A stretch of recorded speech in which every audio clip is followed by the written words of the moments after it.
Yeah. Haley? Yeah, hi. Haley, nice to meet Yeah. you, by the way. Nice to meet you too. How are you? We're adding you. Good. We're adding you to the virtual world here in a second because we're streaming with Microsoft into a whole virtual world too. So, Awesome. okay, there you go. Bingo. Here we go. Thank you, Michael. So welcome to Earth Day, the second day of Earth Day, our celebration of the 52nd anniversary of Earth Day. And as you, I was involved in helping found that originally. And here we've been operating our Green to Gold Incubator and our environmental education group and all these projects for all this time. And Michael, with Earthstock, is in fact new members that we have created and their nonprofit foundation. They're under our fiscal umbrella right now. And they're our host and they're our producers of this two-day amazing event. We're actually being streamed to 4 continents. So I'm sorry it took a little while, but sometimes, you know, there's a lot of moving parts here. The virtual world, the live stuff that we're having, we just had entertainment. We had indigenous one drum women's group, and now we have some native dancers coming in. Missionaries that you folks are and you represent. So we're going to get started now. And what I'd like to do, I think we've talked out.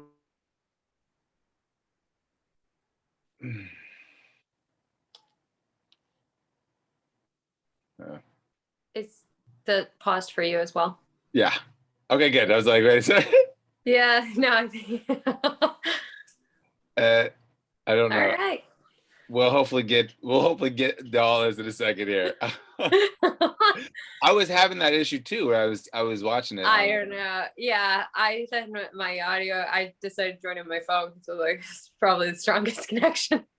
Yeah, I have like this little Ethernet connection, Oh, so cool. I just do right to it. So that's usually the strongest one. That's so a good move. well, because there's 3 backups then, because then like if Yeah. it goes down, then there's the Wi-Fi kind of thing. Yeah. No, that's. And so Yeah, this is. So I'm not sure if we are on now or I don't know. if this is because I don't actually see Alan anymore. I don't either. It looks like, yeah, I don't know. Well, we'll stand by. It's recording. So, well, it's really great to actually. It's really great to meet you, and you know, I don't know that we've had a very long or any conversation. You know, Yeah. Yeah, like, and so I don't know if you've gotten our stuff and what we're trying to do and what we're about. We're excited to just to kind of do some of these things and hopefully a few other projects in the future. So I'm very excited about all those things. That is for sure. Yeah, same deal. I've had kind of a past month. I've been traveling like in LA and been a little bit in Austin, and then I had a bout of COVID, so I've just been a bit off offline, but excited for today and moving forward. Nice. Oh, there's Alan. Oh, good. It's sort of showing up. There we go. Now I'm frozen. Are you? I can still see you. Oh, okay. All right. Yeah, I wonder if their bandwidth or whatever is in with ours. I don't know how it works. But I can't hear you. I don't know if Alan can see us, but I can't hear you, Alan. So I don't know. Yeah, I think they're on mute. Wait, where were you going where were you traveling this week? Oh, now you're on. Oh, hi, there we go. Here we are again. Okay. Sorry about that. Again, this is funny. On the second day, we're having more glitches. As I mentioned, we're on 4 continents, a virtual world and a real world and a live world. And it's kind of interesting that we're having this technical difficulty. I apologize. But we have you here, and that's what counts. So why don't we go with Dr. Contreras talking? I was doing the introduction until we got interrupted.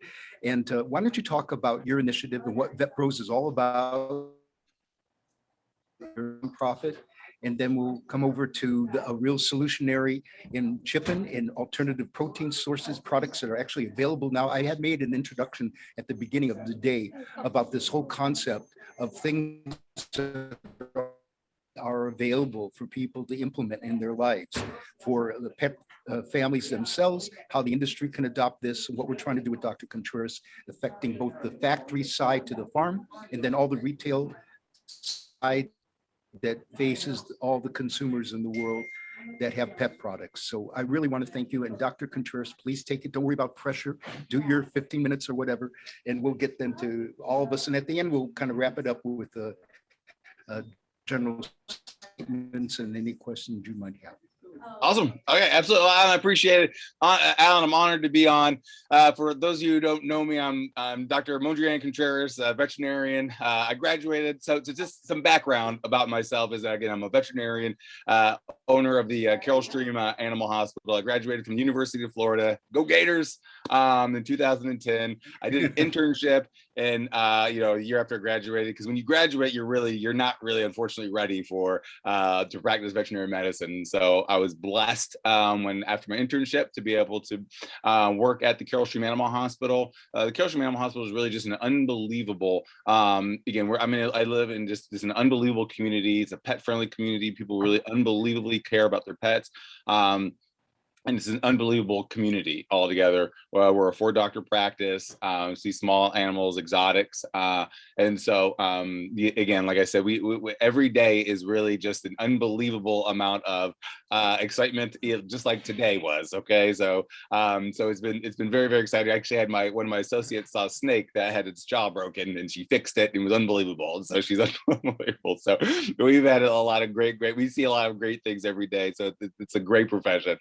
About 2 years ago, I started the nonprofit, the Vet Bros Pet Education Charitable Fund. All right, and so this organization, really, the way it got its name is that my children, my twin boys, were I had them in vet school, and so they've grown up with animals. They love animals, and they've always, and so they are the two kids that obviously love animals the most. They wanted a job, and so we started making educational films about veterinary medicine, so that again, so that people could learn about how best to take care of their pets. And so that's where the genesis of the name was created. And so this organization, though, is really about helping, though, people who are unable to really kind of pay for vet care, really to help educate, help people who are undergoing financial hardships, and get their veterinary care. We have about 50 veterinary members of the vet care program who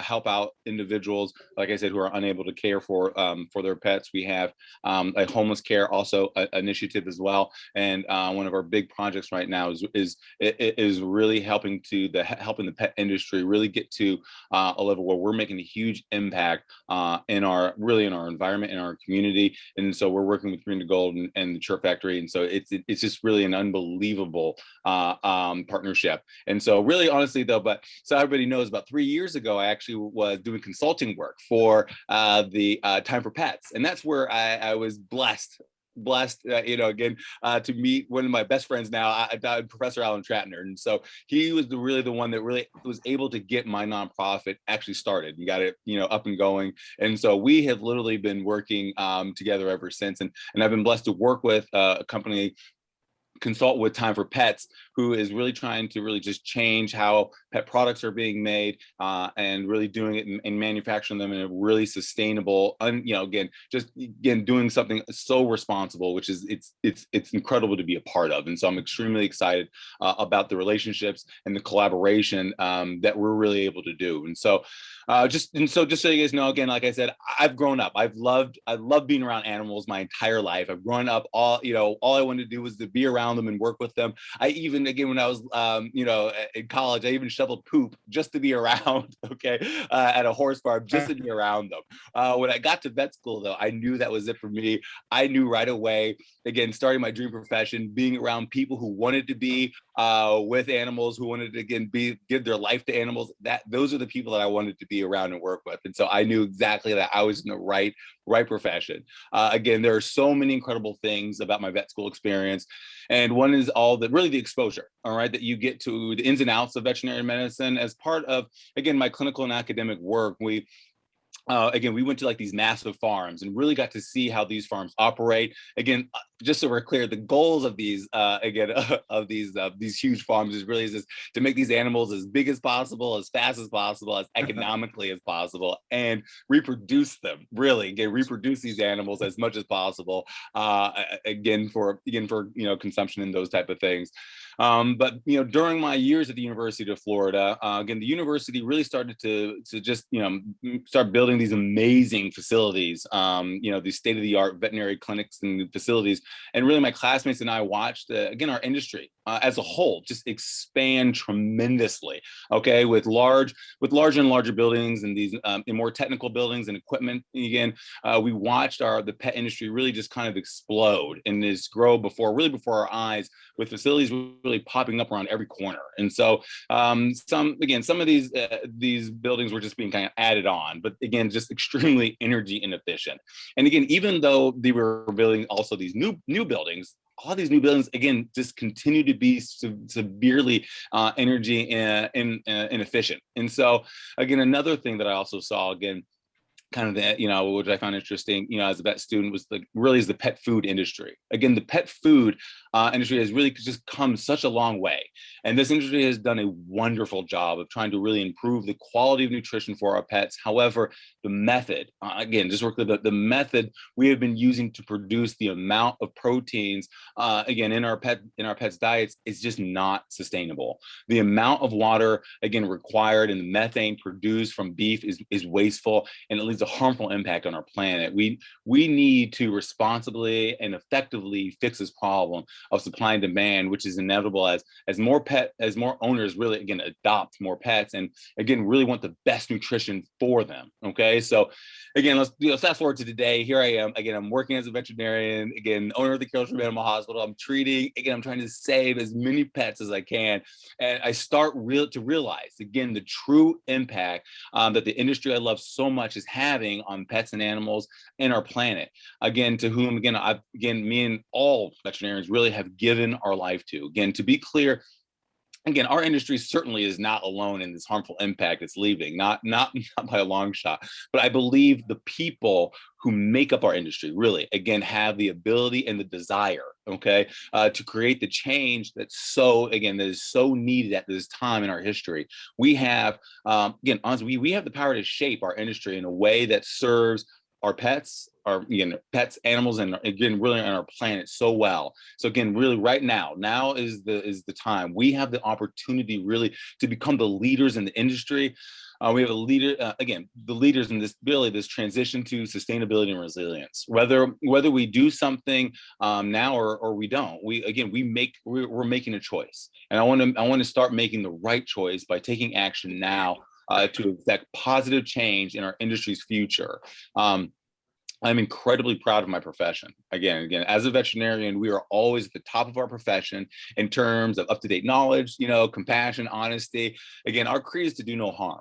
And again, it is for us to be, really it's time for us to be honest, again, about not just the environmental impact we are having, but what we can do as an industry and as individual veterinarians, making small steps, and as a whole industry, honestly, just making big steps in creating real change. And so, again, we all understand the impact that deforestation has, again, on our planet. We see, again, honestly, like what overfishing does in our lakes and our oceans and our animal populations. And it's impossible to ignore the impact that irresponsible drilling has had on landscapes and sea. And absolutely, we'll continue to fight those abusive industries and help to create positive change. But again, I want to make sure, and I want to stress, let's not forget the things that we have complete control over which is our everyday decisions. We have the ability to act, create change. We want to see every day with our own behavior. Again, let's start the transition to sustainability and resilience in our industry. And let's lead by example. Let's help what I really want to stress is let's let's help our pet parents and our consumers make smarter choices by educating them where protein sources come from and finding them more sustainable protein sources that are nutritional for again, honestly, probably even more nutritional for their pets. Again, this can help consumers buy healthier products that are more cost effective and less impact, again, on our planet. Again, this small step can have a huge impact on methane gas, water consumption, and again, just on overall environmental pollution. Not only can this change help transition our agricultural system and create a more, again, just more healthy, sustainable, and resilient product, thus can eliminate the impact on our planet, but this can also create a more profitable product while decreasing the total demand, again, for non-sustainable, again, products, again, in the pet food industry. We can help and we can also help the pet industry, our facilities, again, become more energy efficient, sustainable, again, and resilient, helping to severely decrease our dependence on other energy sources and decrease our carbon paw print, okay? Again, which also makes, again, these facilities more profitable, more efficient, and they also are gonna, again, significantly help the consumer lower their cost. Again, this is a completely just a win-win literally for everyone. So again, in my short time, again, I have seen the pet industry just explode, okay, with advances that have created just, again, unbelievable care for our pet. But has not fully considered, again, with these changes and these advances, we just really have not, not fully considered the environmental impact that this equation. And so it's time to address that part of the equation, and the transition project helps to do just that, right? So conservation, okay, again, is at the heart of every person who cares for animals, and we want, really, we are the ones who are ready to lead our contributions to the environmental revolution. And so again, this is our contribution. This is how we're going to make the impact. And this is how we're going to, again, go forward. And it's going to be our relationships. Again, we're going to do this together.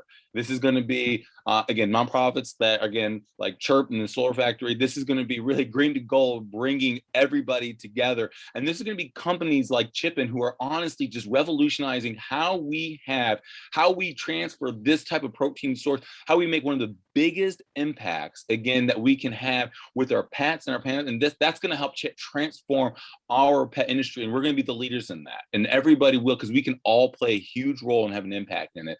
And so, again, I'm sorry, I've probably just been rambling on forever. I get really excited about this because we can make a huge change. And so, I will leave that. Again, any questions for me? Obviously, I would love any and all questions, but again, and I would love to hear from Haley, who is just, like I said, just unbelievable at what she's doing, just remarkable. So I'll let her tell her story.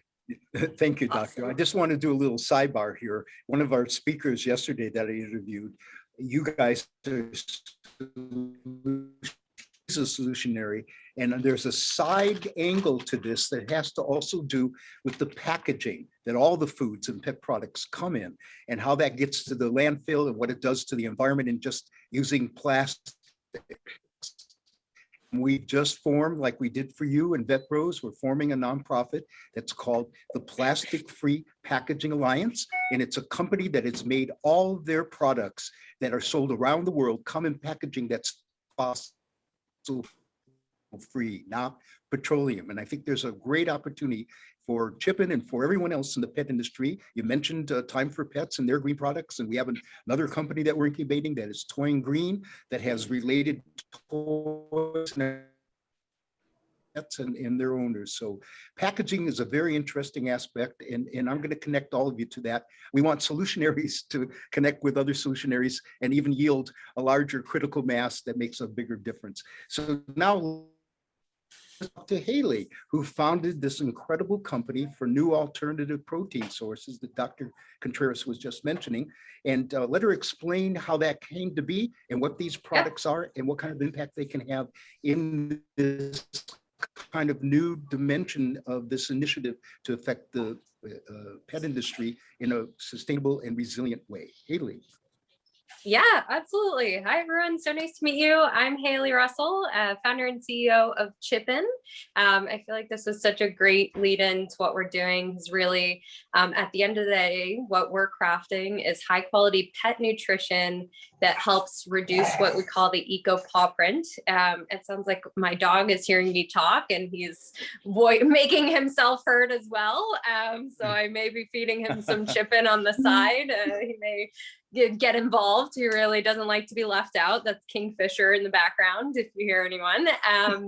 But yeah, so what's so exciting is basically to lead a little bit with what we do as a company, and then I'll talk a bit about myself, how we came to be, and then a bit more about kind of where we are today. But as a company, again, what we're doing is chipping in and crafting these high quality foods that basically empower pet parents to make a decision that is healthful for right now their dogs. We have all dog products to start. Really tasty, so drool worthy. Pets absolutely love it. And it uses 80% plus less. Yes. Less resources. And the way that we go about doing that is by tapping into what we see as the universe of really underutilized proteins. So we're completely foregoing protein sources like beef, chicken, or pork that come with a lot of challenges, oftentimes with animal welfare. I'm a big time animal person as well. Antibiotics and even increasingly access as we look at the cost of these skyrocketing throughout the course of the pandemic, and tapping into things like insects, invasive species that are overpopulated, and algae. And so we started out with a suite of dog products. So I have a dog, Kingfisher, who I just mentioned, and inspiration for the company came through my family golden doodle, Wren. So all the dogs in my family are named after birds, big time animal family. And basically what I uncovered after spending a couple of years working in finance, kind of getting my business chops, and then working in food for people. I was an early stage employee at a juice company, and I just spent some time at Uber Eats and kind of just was exploring food supply chains really for people, and became fascinated with the opportunity to tap into better forms of protein, recognizing that it's really been an issue in the way that we see deforestation and emissions and even zoonotic diseases. And so I became fascinated with insect protein. I was actually doing my MBA, and interestingly enough, I took as many classes as I could within the School of Veterinary Medicine while I was in MBA. So a lot of people at the school were encouraging me to do a dual degree. So I was almost the first person to go through that program, but ended up moving and working on the business. But really learned everything I could about Qriket protein to start, had my own small scale Qriket farm. I worked with entomologists, bug experts, world-renowned psychologists, and discussed. And basically, long story short, is continued to see some of the psychological challenges that people had in consuming insects, and had this moment where my dog Wren really wanted to eat a Qriket. So I was like, okay, I'll give her a sample. And she absolutely loved it. And so that was the spark for looking at solving this problem that I'd had my entire life, where I came from a household in which we really didn't eat meat. And I always thought it was kind of odd that we're going from the dinner table to then feeding our dogs beef and chicken kibble. And so that got me thinking about, like, how might we bring alternative protein for our pets? But realized very quickly, well, the solutions that we have for people, whether it be pea protein or cauliflower, are not going to work for our four-legged family members.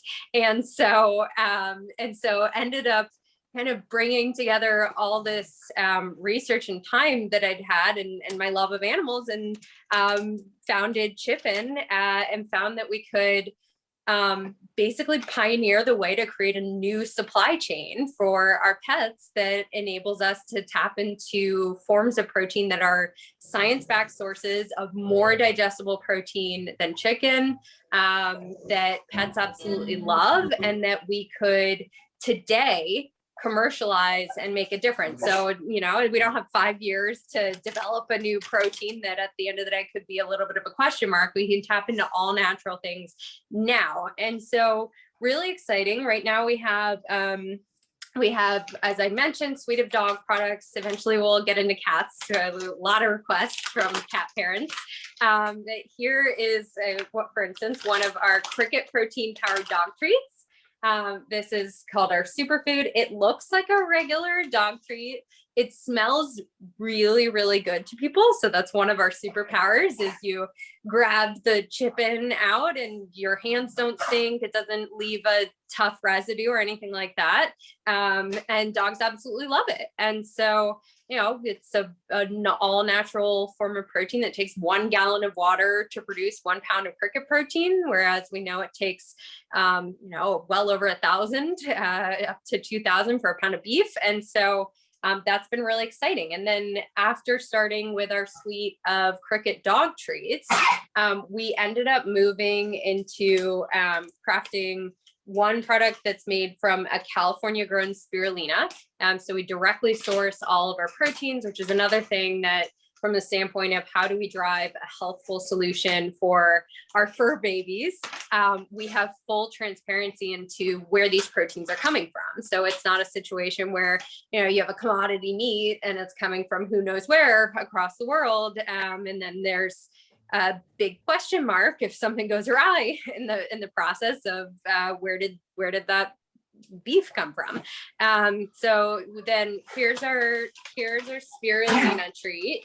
And you can see it right there. It has a nice green color, lots of kale, carrot, and flaxseed. And spirulina is a blue-green algae. It's 55% protein, actually removes CO2 from the atmosphere. And dogs absolutely love it. And then we also have a suite of products that are made from silver carp. And so silver carp is an invasive species. Have you guys heard of silver carp before? You guys taught me about it. Okay. So it's kind of crazy. So this fish, we're partnered with a small women-owned fishery out in Western Kentucky. So I've been out there numerous times, and it is basically, it's an invasive fish that's wildly overpopulated. And so this fish is about 90% of the biomass in many of the waterways around the Mississippi River. If it gets into the Great Lakes, it'll just, they're able to eat a lot of different things. And so it'll end up thriving and causing a real issue for water quality, and basically a source of drinking water for 50 million plus people. And so the thing that's so awesome is it's a human grade protein. It has the same nutrition profile of basically salmon, so very omega-3 rich. We've tested it for all heavy metals, and it is a clean fish since they're vegetarian. And so really exciting that, you know, we're able to tap into this additional high quality form of protein that is a fish we truly need to fish for when so many others are depleted. We're importing more than 80% of the fish that we have here in the US. And we're really finding a way to still power great nutrition for our pets, and do something that needs to be done. Hi. Terrific. Ailey, guess what? Yeah. I think I misunderstood something, but you can clarify it. Crickets have psychologists, or was it the humans that were? Oh, no. So when I got going, I was working with entomologists who are basically like bug experts, and then a psychologist at the University of Pennsylvania who was studying human responses to insect protein. That's my dog woofing for more chipping. Okay. Very vocal. That clarifies it. Although I wouldn't disbelieve something like Yeah. the field that you're working in. This has been terrific. What I'd like you to do is both of you summarize, and since this theme for Earth Day this year was take action, as it was for the 50th anniversary, have a final comment from both of you about what consumers or industry should do to take action. We appreciate that right now. Absolutely. So, Dr. Contreras? yeah, so I definitely, again, a few things that people can do is honestly is look at what they're How about finding? Well, they Doctor, can go to talk about your the vet. website. Yes, they can definitely, people can go to the Vet Bros peteducation.org. And so you can definitely hear about all basically the initiatives and things like that Say that again. The Vet Bros peteducation.org. And so that's the website where you can go. You can tell your own veterinarian to become a part of our organization, a vet care member. You can have, you can also, we have ways again for volunteering and those type of things. We also have ways to to donate. We do a number of different things where we go out into we go out into the inner cities of Chicago to help the homeless pet population. And so homeless pet owners, we provide free veterinary care for them. We also have the vet care program in which we help veterinarians provide financial assistance for their clients who are unable to pay for emergency veterinary care. And so, and then I really want people to kind of really learn about the transition project, what we are trying to do as far as to help. We really want our pet industry facilities, all right, we really want to get them on board to start thinking about making the transition in order to again provide solar panels to their facilities, making really their facilities more energy efficient. And so we really want to basically have them, they can sign up, we can actually have conversations about ways to make them much more energy efficient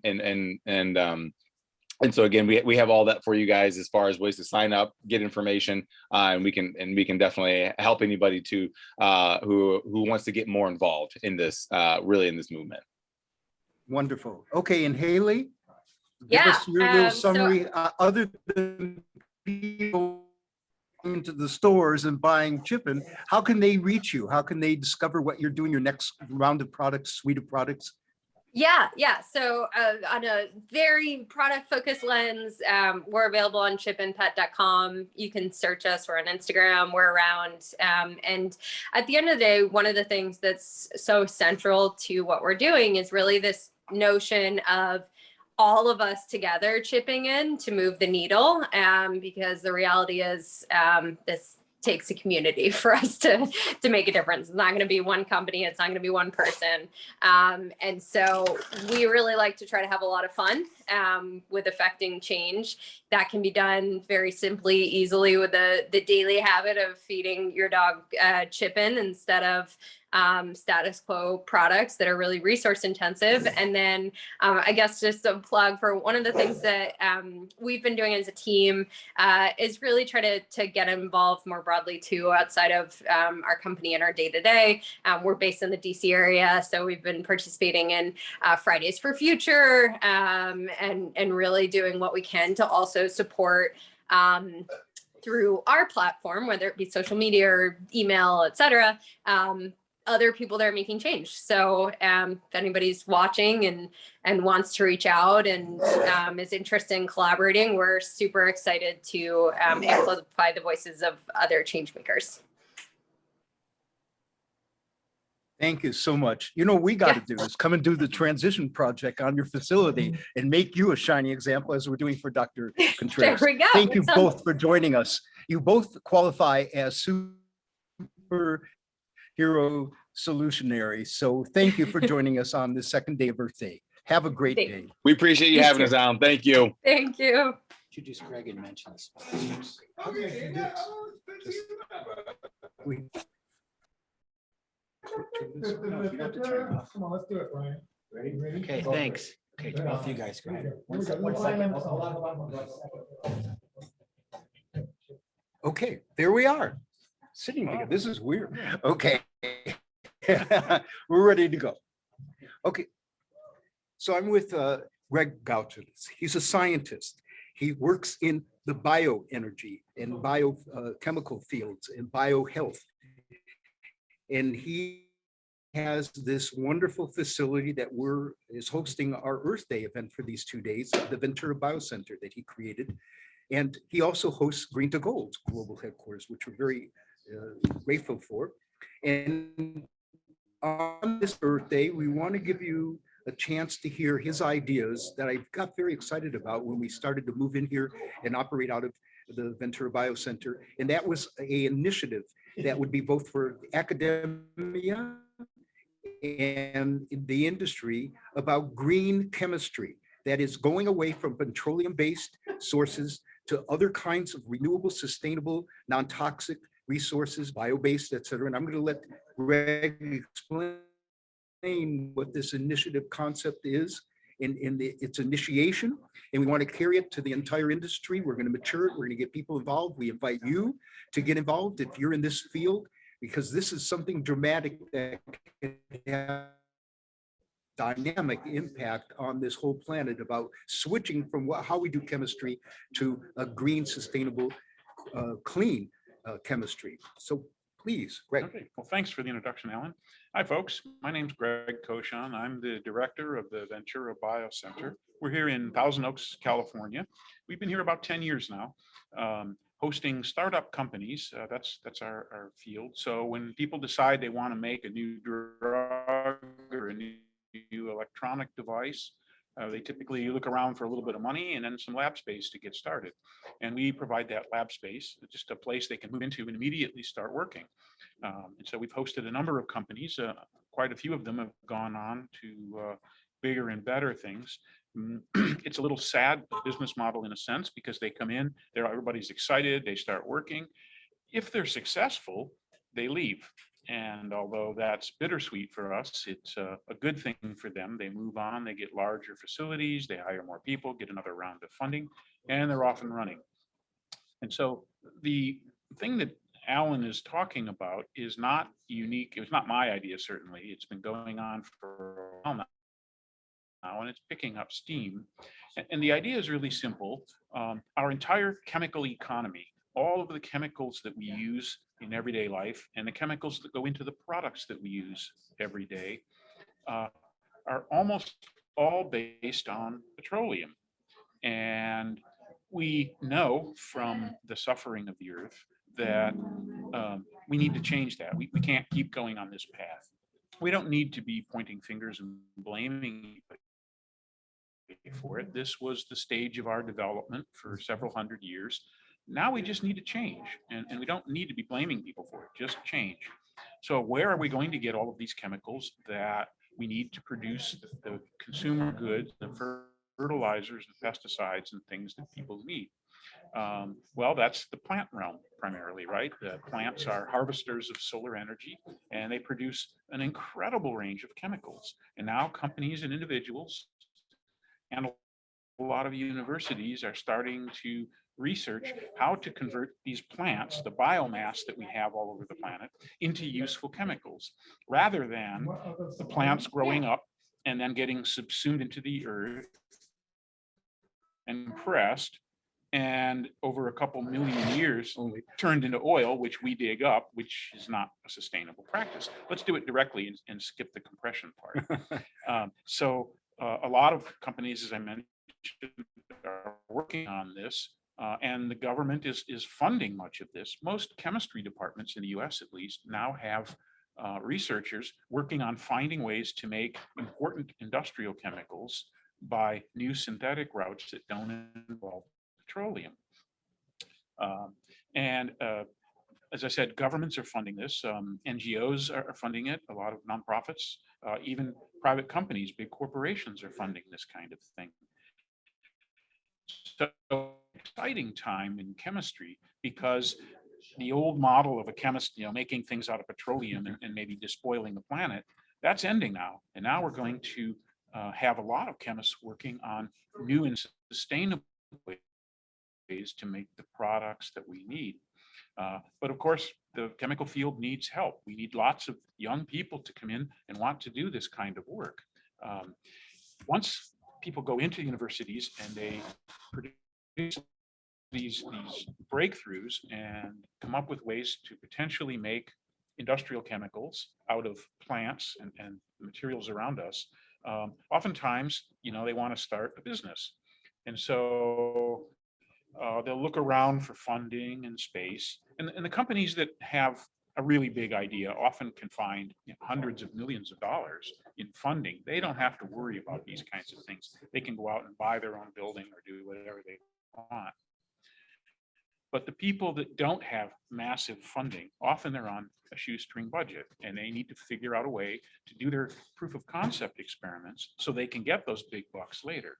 And that's the role that our facility plays. They can come here for a very modest amount of money and work in a laboratory that's already set up and produce the process or the product that they want to commercialize.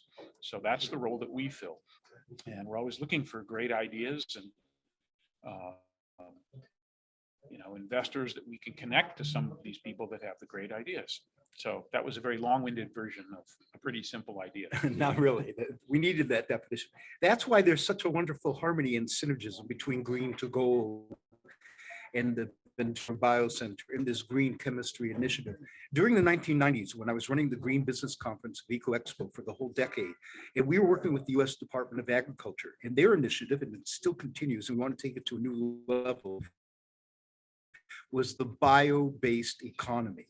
And in that bio-based economy, the farmers, the gardeners, everyone that's involved in plant waste, not just the original fruits and vegetables and the plants and trees and everything that we need and for those purposes, but the waste that happens from farming and from harvesting would now turn into not only going back into the earth as fertilizer, natural, organic, and composted, but also be a source for these new bio-based green chemistries.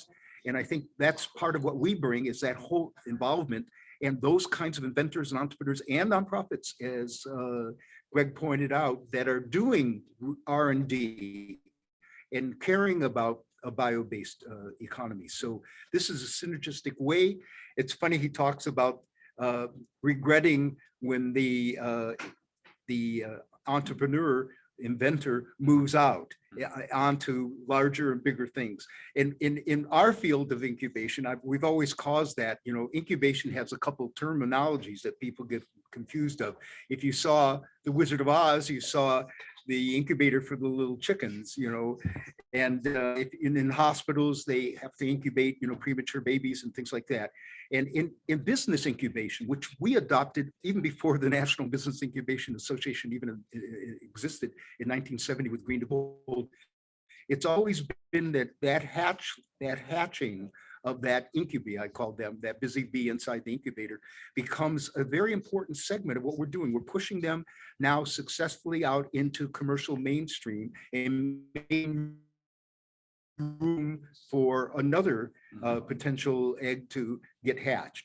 And that's how we call this process that happens in incubation. We want them to be warm and fuzzy and successful and thrive and be energetic as entities. And we're doing that with nonprofits and for-profits. Of course, what Greg does is at higher end levels of technology, as he mentioned, and he has those resources, and we bring those commercial resources and investors around the world. So this is the perfect time to do this kind of initiative, as he's been hearing as our host here today and yesterday, that we have a national transition initiative that's been adopted by the entire insurance industry and the Resilience Innovation Hub.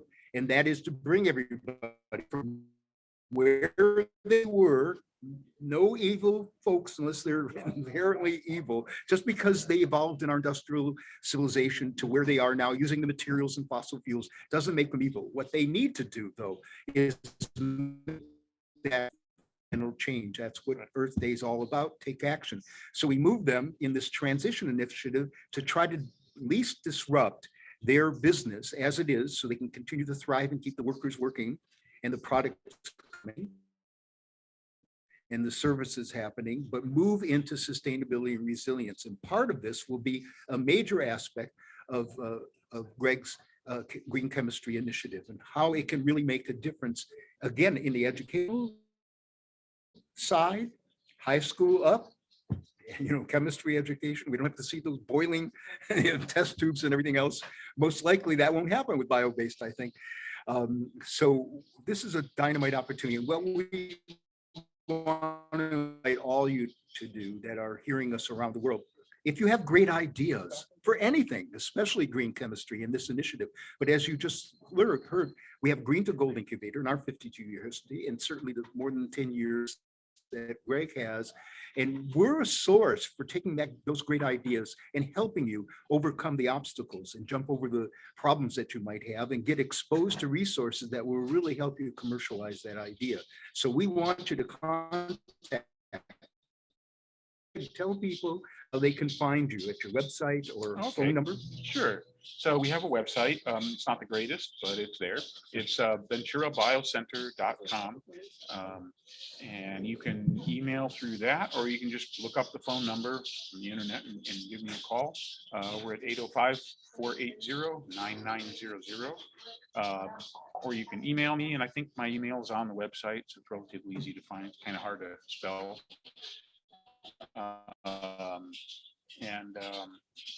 Those are the best ways. That's the easiest. Yeah. And you can do that through Green to Gold, which is plastered everywhere on this whole 2 days.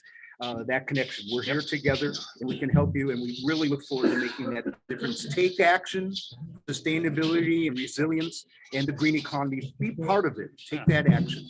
Thank you, Greg, very much. For those young people that are looking for a career where they can really literally change the world, chemistry, I recommend it. And it's close cousin now, material science, which a lot of universities offer.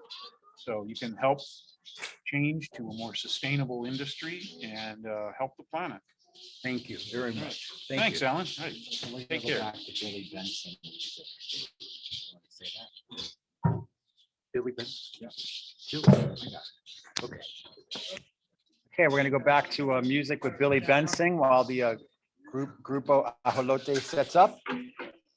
And ready for some Qriket dancing.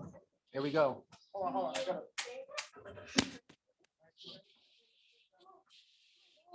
All right. Let's do it. Let's go, bro. Testing one.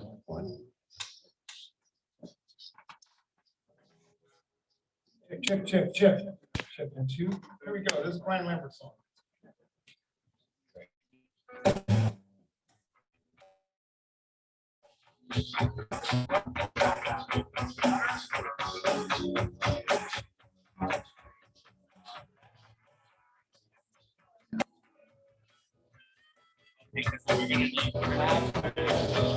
I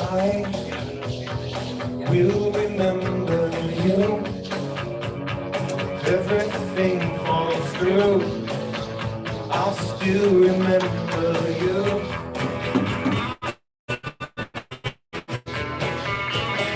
I love you, everything you do.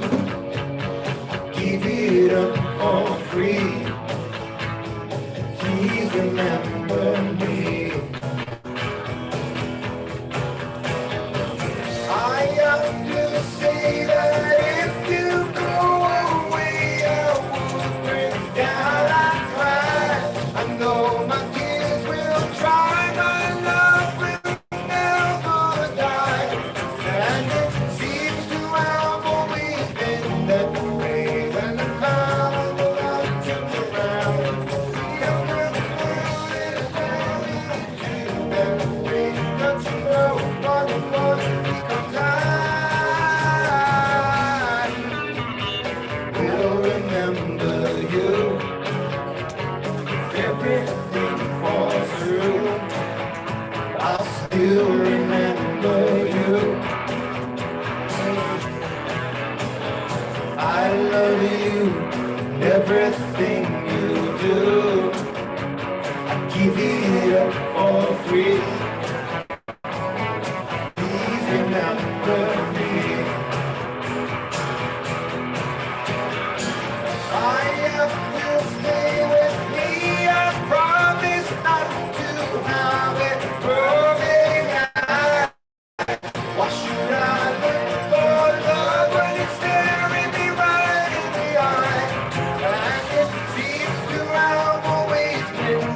way when the power of love comes around. We are little afraid to lose our way. Just remember the one you have found.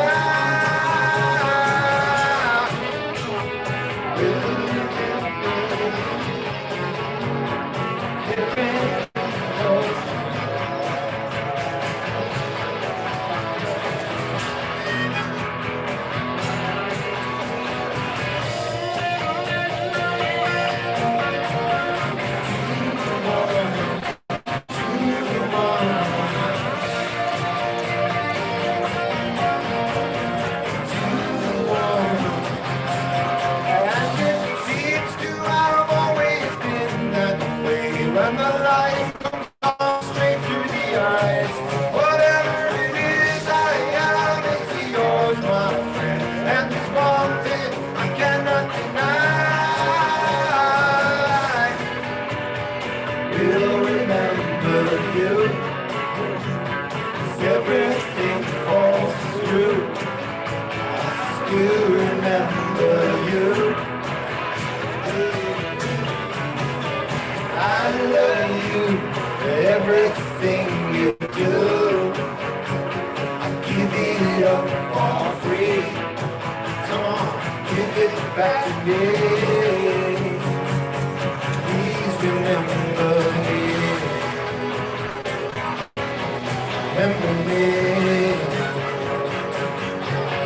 Oh, no. Remember me.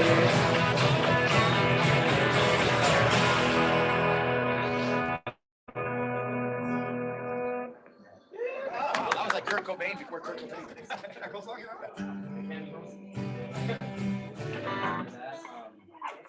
Play another song.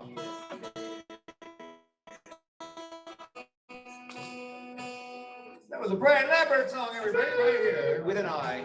An I. So I. Muse. Okay. Can we do it again, the Muse? Why not? Or Visitation. Let's do Visitations from the Sun. Okay.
Some years ago, in the deepest of sleep, a vision I did have.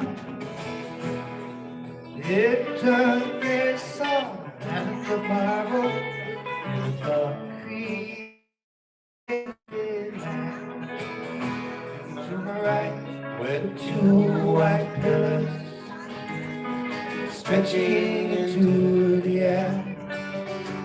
At 12 o'clock high, with multicolored clouds, whose colors were of the softest pastel hair. My greatest of friends, he was there with me. The sun would rise from behind the pillars, holds against me, the center of the sky. The clouds turning for the sun, in their celestial dance. And I said to Michael, this is the source of life. I would be glance. that which we plant.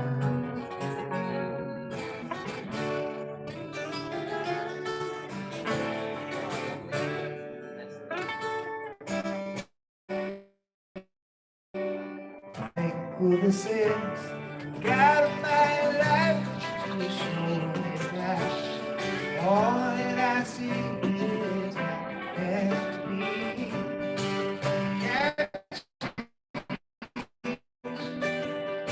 It poured in to you with a soul for breeze. Come to rescue man from its only light. Poured in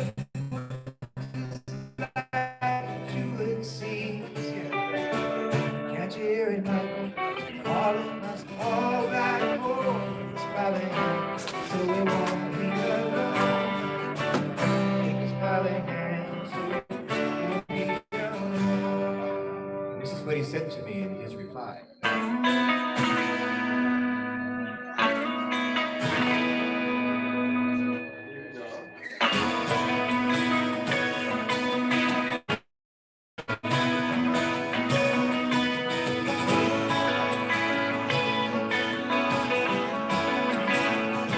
He says, no, no, no. This is foolish what you say. This is not true, it can never be. As your senses gone away, very far away, very far away.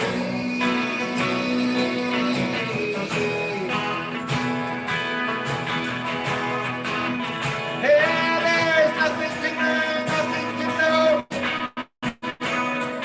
to make your life stand. There is no sunlight in that sky to let you hold on, that you were held behind, that you were held behind.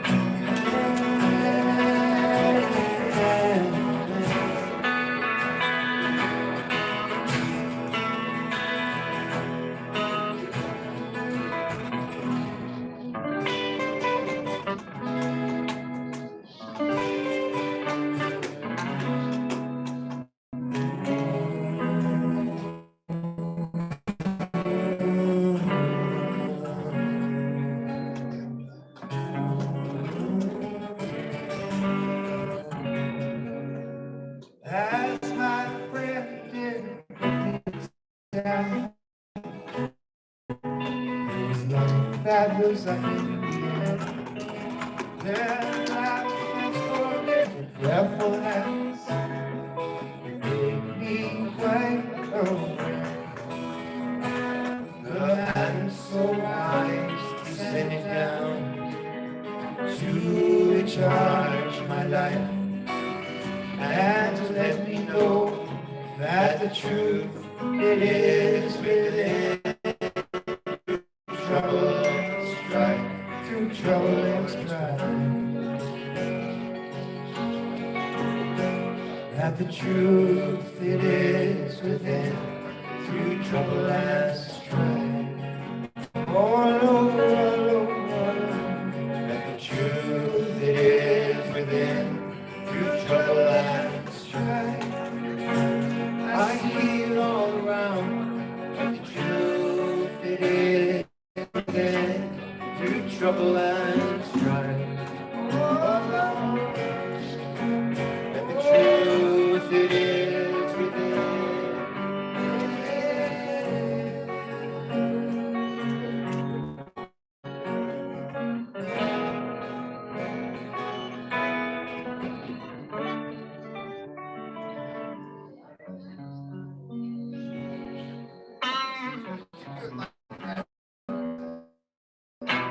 You just changed the ending on me. Okay, we're gonna go back to you guys. All right, well, that was some music with Billy Bensing, and we got a treat for you right now, all the way from the greater Los Angeles area. Enjoy some of the music and dance of group Aho Lote.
collective breath. 3, 2, breathe out. Here we go, collective breath.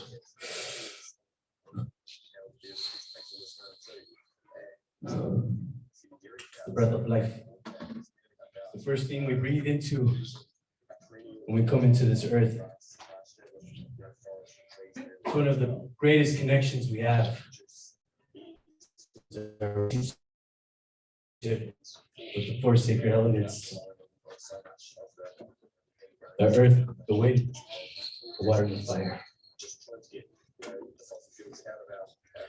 We dance. We dance to pray. We dance because we dance to connect. We dance to transform. And why we dance? We dance to heal.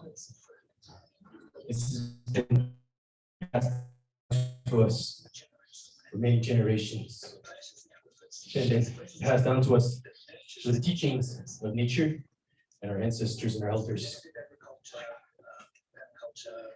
The earth itself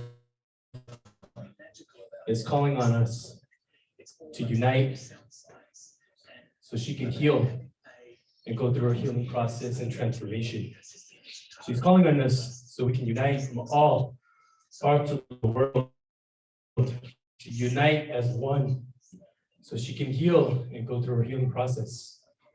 What's beautiful about that is that in that process, as she's healing herself, she's also healing us.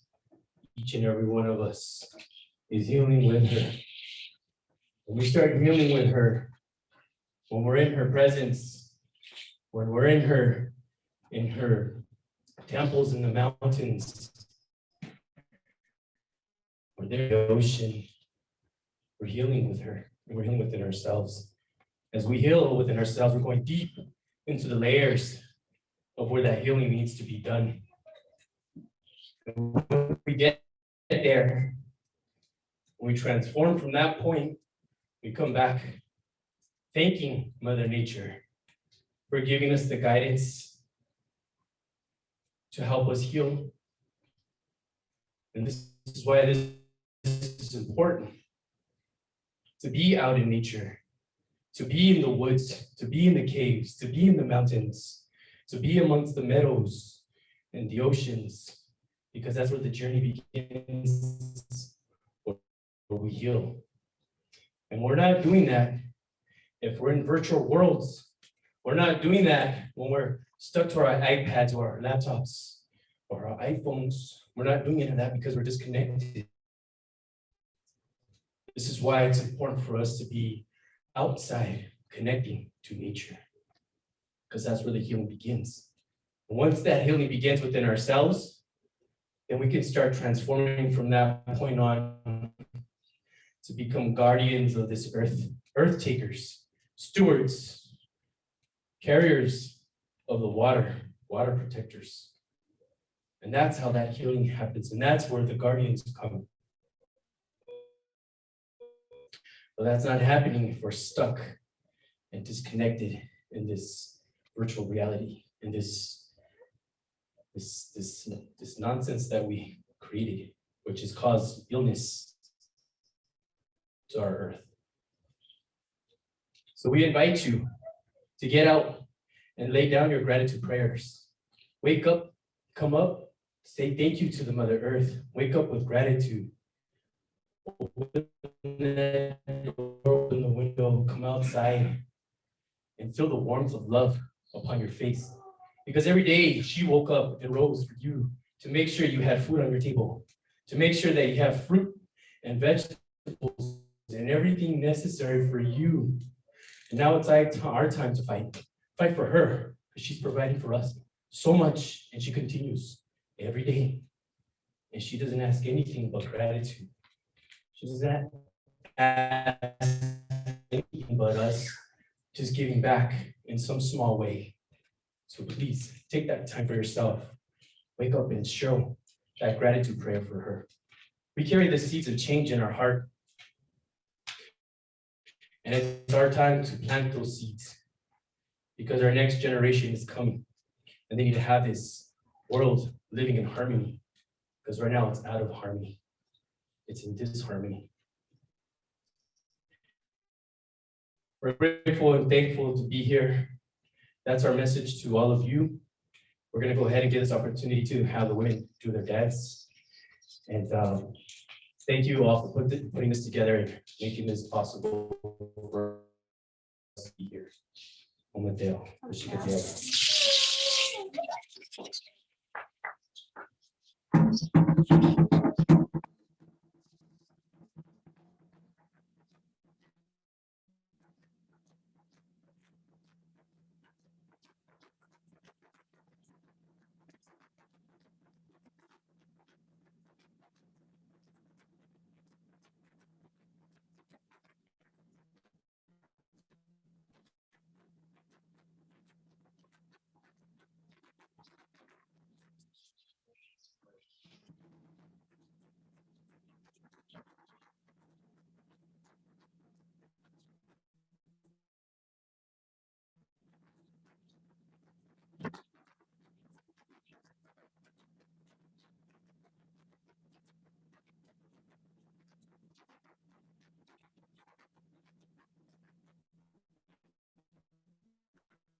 Whoa.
All of our dances represent either a sacred animal or the four sacred elements, which are earth, wind, water, and fire.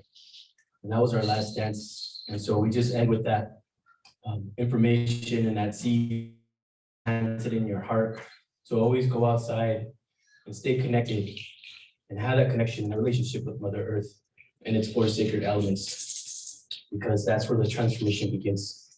And that's where it awakens our ancestral DNA. No matter where you're from or what background you are, we all carry ancestors behind us or are watching us from the distance. So do your part and give back to the earth in the best way that you know, in the most beautiful way that you know, in the way of love, in the way of harmony. Mishika Yahweh, thank you.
Nice.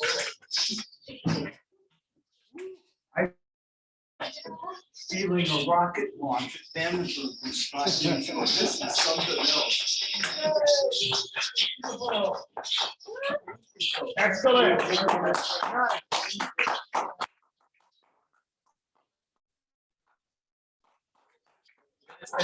Yeah, absolutely. I think we got good coverage on that. That was beautiful. Holy man, it was strong, yeah? Yeah, it was good. Ooh. Very good.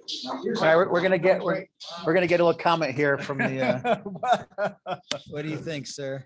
Just fabulous. The spirituality of it and the prayer and about being in balance and harmony with the planet. And all these dancers putting their heart and their body into those movements and the vibrations of the drums. They change the whole dynamic of your body. You feel it and you feel it in your head. It's so beautiful. Just incredible.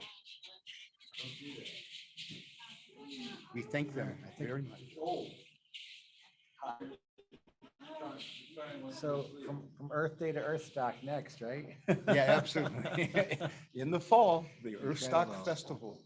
So we're gonna go into a little film break here. There's more music and more stuff coming up. So thanks for joining in. We'll be back in just a few. And we have another speaker, Gayatri's here. So more to come. No, she's gonna speak up in front. What's next? Ryan. Uh, speaker up front here. why don't you guys do some music for a minute? I'll get Gayatri set up. So Brian, if you guys want to do some music, I'm gonna get Gayatri set up in a few minutes.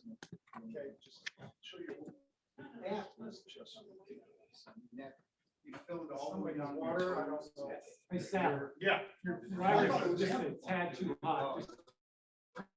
No, it's just it. What, say that again? Gyros. Oh. Yeah.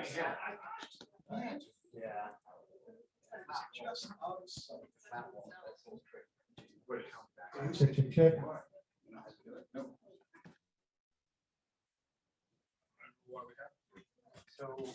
Is there any other music stuff going on later on? No.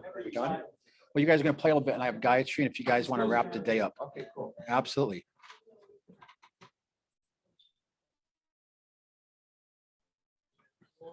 Okay. No more. There. That good? Yeah, check, check. Are you sure you can't adjust the iris on this? We can record these guys singing, Michael? Yes.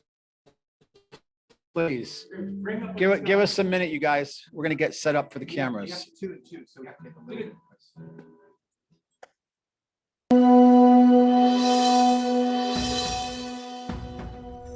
It's a dark and transformational time on planet Earth. Humanity is faced with drastic Earth changes and imminent social collapse. The polarizing struggle between the forces of light and dark have come to an inevitable crescendo.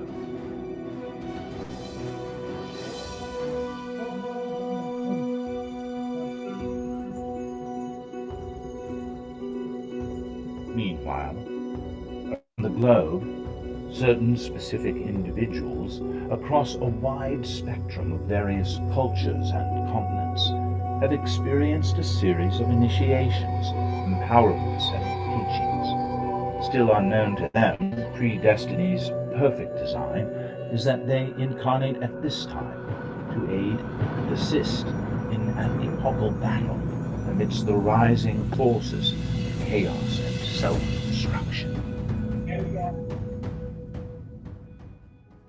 Chosen by the higher powers of wisdom and love to aid in Gaia's reintegration with primal evolutionary force, to be and to serve as the bridge to a new paradigm of awakened consciousness.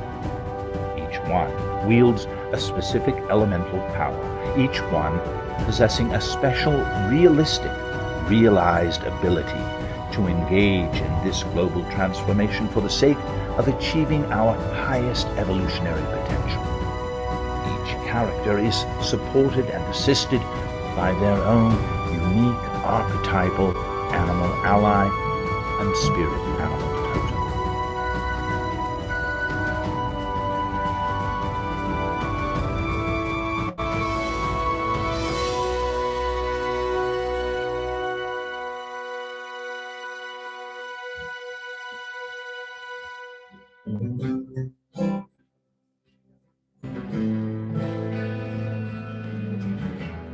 Not recording yet. That's right. Let him still start. It's okay.